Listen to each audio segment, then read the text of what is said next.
Upaya menahan laju penyebaran wabah pandemi corona terus dilakukan di seluruh wilayah Indonesia, tidak terkecuali di Jawa Timur. Akhir-akhir ini, wilayah tersebut mengalami kenaikan drastis jumlah positif COVID-19. Penanganan lebih intensif pun dilakukan. Tak hanya sampai di situ, pemerintah Provinsi Jawa Timur kini tengah mempersiapkan diri untuk menjalani kehidupan new normal. Dalam episode Merdeka Bicara kali ini, kami berbincang dengan Gubernur Jawa Timur, Hovifah Indar Parawansa, terkait new normal dan strategi hadapi corona.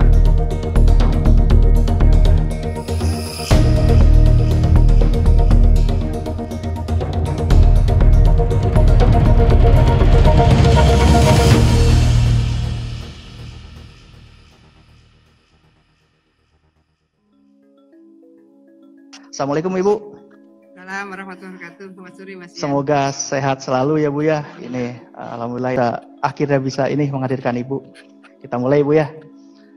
Bu, ini kan kemarin dari gugus tugas baru saja merilis angka kenaikan yang cukup tinggi. 987 hampir 1000 ya Bu, dan 502 kalau nggak salah itu ada di Jawa Timur ya.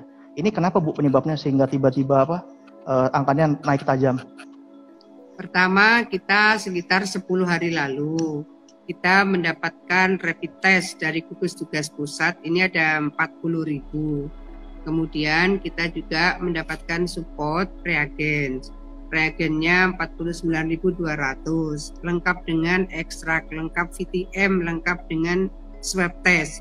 Ini yang menjadikan kita kemudian bisa melakukan testing lebih luas dan kita bisa melakukan tracing lebih masif lagi. Kalau sudah ini berjalan sama-sama masif antara testingnya, tracingnya, dan labnya. Lab ini kan kita baru dapat tambahan juga kira-kira 10 hari lalu, itu ada tambahan 6 lab di Jawa Timur.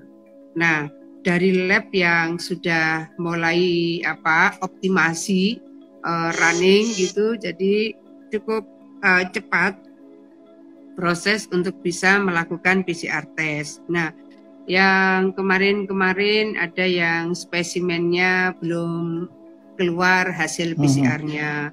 Karena rata-rata satu lab yang sudah sangat advance seperti ITD UNER, Institute Tropical Disease UNER, itu rata-rata mereka sehari 160 spesimen. Nah, mungkin 3 harian belakangan atau 4 hari lalu mereka sudah melakukan 2 shift. Itu berarti mereka bisa 320 spesimen setiap harinya. Jadi kalau labnya ini bisa running lebih lama, misalnya sudah 2 shift misalnya, kemudian sekarang sudah ada 6 lab. 6 lab ini memang yang satunya lagi BPTKL sama dengan ITD sudah bisa maksimal. Tapi yang lain ini masih optimasi. Jadi ada yang 40, ada yang baru 30 spesimen maksud saya perharinya. Tapi ini semua akan dilakukan optimasi. Percepatan tracing ini menjadi penting untuk kemudian kita kenali, oh ini OTG, oh ini ODP, oh ini PDP, oh ini ternyata OTG menjadi positif. Nah, memang ini sudah harus diantisipasi, makin luas kita melakukan testing, makin luas tracing, lalu labnya juga bisa kerja cepat, maka kemungkinan kita juga akan mendapatkan temuan-temuan positif COVID-19 yang lebih luas juga gitu.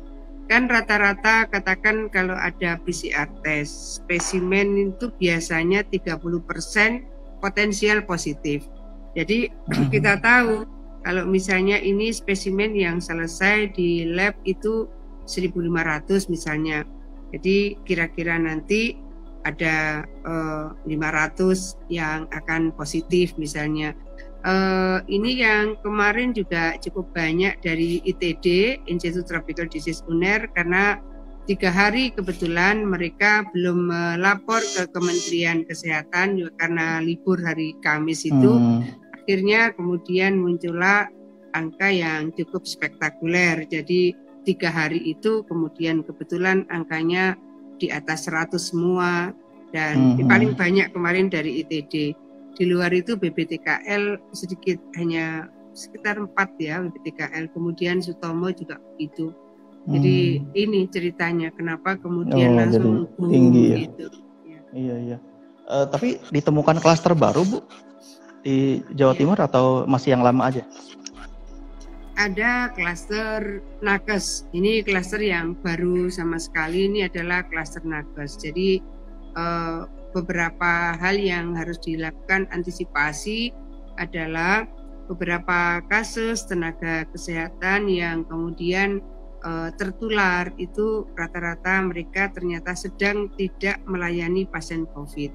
Jadi ini yang harus menjadi catatan kami. Semula kan OTG yang potensial terkonfirmasi positif itu kira-kira 21, naik lagi 26, kemarin menjadi 34,2%.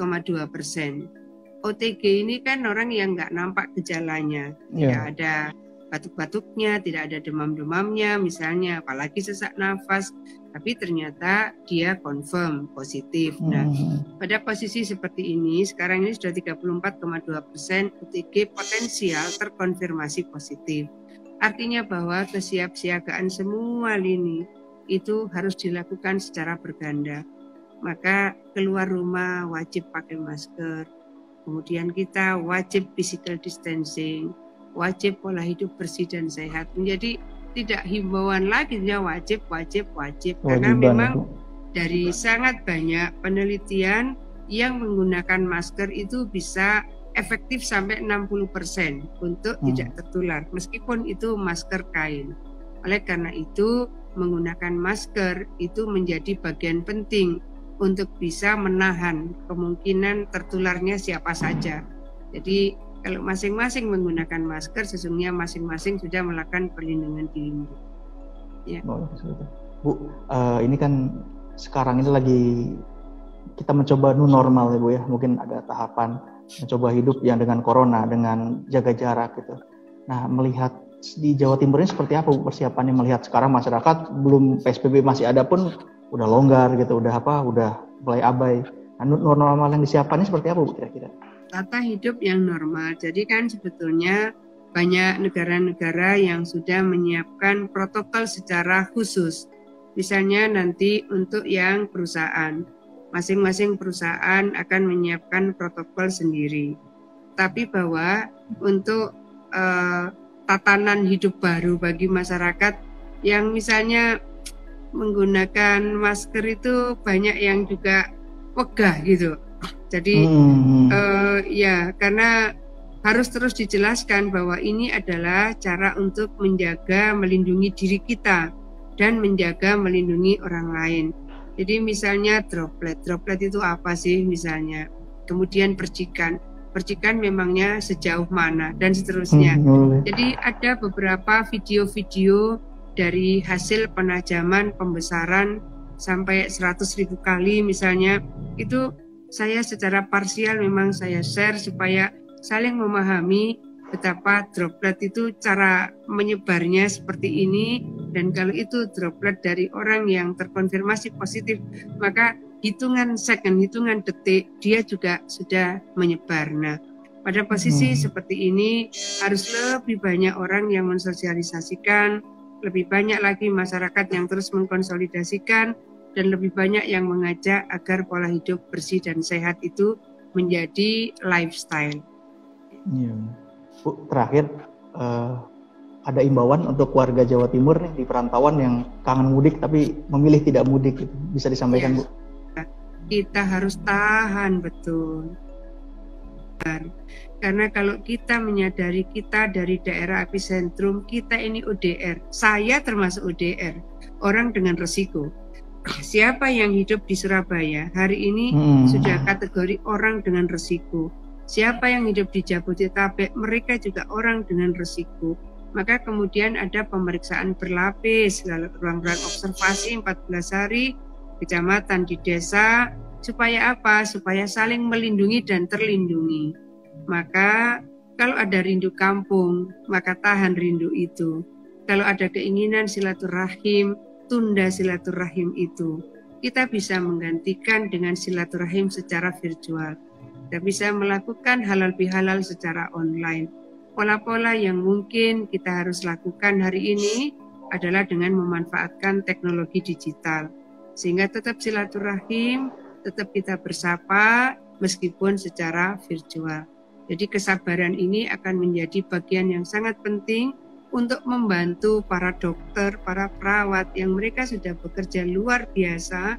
Kalau masyarakat tidak ikut menahan diri untuk tidak bertemu kontak fisik, misalnya tidak berkerumun, seberapapun banyak rumah sakit, seberapapun banyak bed, seberapapun banyak dokter, tidak akan cukup. Apalagi Jawa Timur penduduknya 40.700.000. Berapa dokter paru? 192. Betapa lelahnya mereka. Mereka juga ingin bertemu keluarga mereka, tapi mereka tahan itu, mereka ingin melayani masyarakat. Maka cara kita membantu dokter adalah dengan kita tinggal di rumah, dengan menggunakan masker kalau keluar rumah, dengan menjaga jarak yang aman. Itulah salah satu atau bagian dari cara kita membantu para dokter. Mereka sudah overload.